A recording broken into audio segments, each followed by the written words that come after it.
हितांशी कौन है ये? कौन है? कोई नहीं।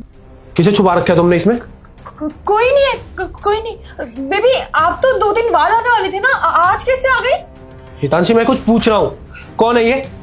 कोई नहीं, बस। देखो हितांशी दिमाग खराब मत करो, चुपचाप से बताओ कौन है ये? सुशांत तुम कैसी बातें कर रहे हो? मैंने बोला ना कोई नहीं है, फिर भी जबरदस्ती पूछे जा रहे हो। अरे आप इतनी दूर से थक कर आए हो, आप आराम करो ना, मैं आपके लिए खाना लगाती हूँ और नहाने के लिए पानी। ये ब्लैंकेट हटाओ, मुझे देखना है कि अंदर कौन है। मैं कोई ब्लैंकेट नहीं हटाऊंगी, बोलो कोई भी नहीं, दिमाग ना खराब करो मेरा। चलो मेरे साथ चलो। हितांशी मैंने बोला ना हटाओ। कोई नहीं है, बोला ना कोई नहीं है, क्यों जबरदस्ती कर रहे हो? ये कोई नहीं, ये मेरी फ्रेंड है, मेरी फ्रेंड है। अच्छा लड़की है, तुम्हारी फ्रेंड है, तो दिखाने में क्या दिक्कत है? ब्लैंकेट हटाओ और दिखाओ कि कौन सी तुम्हारी ऐसी फ्रेंड है जो यहाँ पे आके सो रही है और तुम उसे छुपाने की कोशिश कर रही हो। अरे वो सो रही है बेचारी, उसको डिस्टर्ब हो जाएगा, प्लीज समझो ना।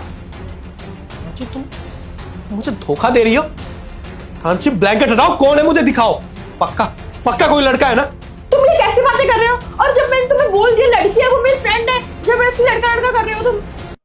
मेरा ना दिमाग खराब मत करो, मैं वहां ऑफिस में काम करता रहता हूँ, 2-2 दिन के लिए घर से बाहर रहता हूँ, और तुम यहाँ पे घर पे मेरे घर में मेरे बेडरूम में किसी गैर मर्द के साथ सो रही हो। मैं बोल रही हूँ यार ये लड़का नहीं है, तुम्हें समझ नहीं आ रही क्या? मतलब तुम पे मुझ पे बिल्कुल भरोसा नहीं है। बात ना भरोसे वाली नहीं है, समझी तुम? मुझे बस देखना है और जानना है ऐसा कौन है जिसको तुम छुपाने की कोशिश कर रही हो। तो इस ब्लैंकेट को अरे कितनी बार बोलूं, कोई मर्द नहीं है, लड़की है, वो मेरी फ्रेंड है, समझ नहीं आ रहा एक बार में? समझ नहीं आ रहा तुम्हें? जब मैं बोल रहा हूं दिखाओ मुझे कौन है, मैं वहां पे काम कर रहा हूं, तुम यहाँ पे रंगरलियां बना रही हो। शर्म आनी चाहिए तुम्हें, तुम्हारे पति के होते हुए तुम किसी गैर मर्द के साथ सो रही हो। तुमने मुझ पे हाथ उठाया? हितांशी तुमने हरकत ही ऐसी की है कि मुझे मजबूरन तुम पे हाथ उठाना पड़ा। तुम यहां किसी गैर मर्द के साथ, छी, मुझे तो सोच के भी शर्म आती है कि तुम मेरी बीवी हो, तुम मेरे पीठ पीछे ये गुल खिला रही हो। सुशांत देखो ड्रामा मत करो, वो सो रही है, वो डिस्टर्ब हो जाएगी, और रात भर सोई नहीं है ये। जाओ तुम यहाँ से, तुम चलो हॉल में बैठो, मैं खाना लेके आती हूँ।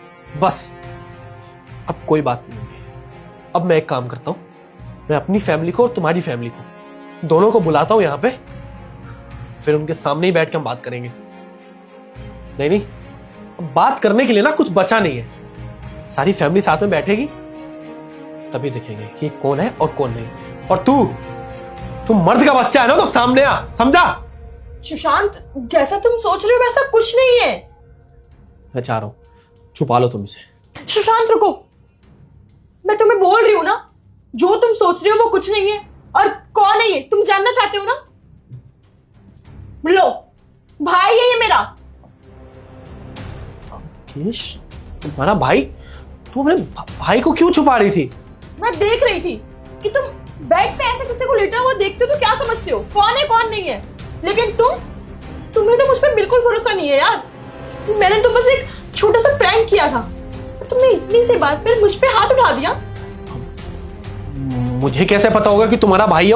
ऑब्वियस सी बात है, मेरी जगह तुम भी होती तो तुम भी ऐसा ही करती, तुम्हें भी ऐसा ही लगता कि मैं तुम्हें चीट कर रहा हूं। सुशांत एक पति पत्नी के रिश्ते में ना प्यार से ज्यादा भरोसा होना चाहिए।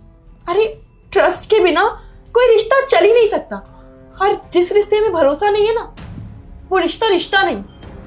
अंशी बात ट्रस्ट वाली नहीं है, तुम खुद बताओ कि अगर तुम्हें ऐसा लगता कि मेरे साथ कोई लड़की सो रही है तुम क्या करती? और मुझे थोड़ी पता था कि तुम प्रैंक कर रही हो, मुझे अगर पता होता तो मैं ऐसी हरकत कभी नहीं करता। प्लीज मुझे माफ कर दो, मैंने ना गुस्से में आके तुम्हें कुछ ज्यादा ही बोल दिया और तुम पे हाथ उठा दिया। प्लीज जाने दो, फॉरगिव मी। देखो Ankesh, I am sorry. Hitanshi please मुझे माफ कर दो, और अगर तुम्हें ज्यादा गुस्सा है ना, लो मार। अरे ये तुम क्या कर रहे हो? सॉरी। कोई बात नहीं, लेकिन आगे से ध्यान रखना, तुम ऐसे कुछ भी देखकर कुछ भी मत सोचने लगना, समझी? हाँ। अब आप हॉल में बैठिए, मैं आपके लिए खाना लगाती हूँ। आई प्रॉमिस कि आज के बाद ना मैं कभी ऐसी हरकत नहीं करूंगा, पर तुम्हें ना ऐसा प्रैंक दोबारा कभी मत करना, ठीक है अंकेश? आ जाओ बाहर खाते साथ।